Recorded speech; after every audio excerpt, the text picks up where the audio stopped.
कवनी कारणवा मारी दिहलस दुश्मनावा हो, कवनी कारणवा मारी दिहलस दुश्मनावा हो।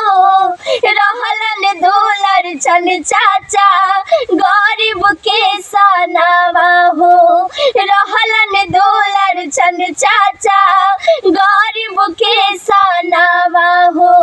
सजल सजावल घरवा दिहलस उजाड़ी, मारी के गुलिया दिहलस चढ़ाई गाड़ी।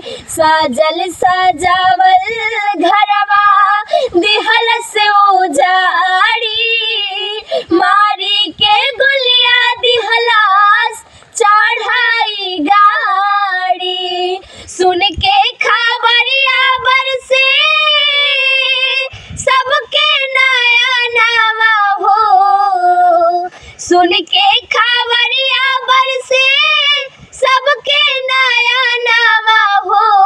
रहलन दुलर चन चाचा गरीब के सनावा हो, रहलन दुलर चन चाचा गरीब के सनावा हो। सोगवा में डूबल बड़न सब परिवार हो, उन्हें काला रोवत बड़न पूरा बिहार हो। सोगवा में डूबल बड़न सब परिवार हो, उन्हें काला रोवत बड़न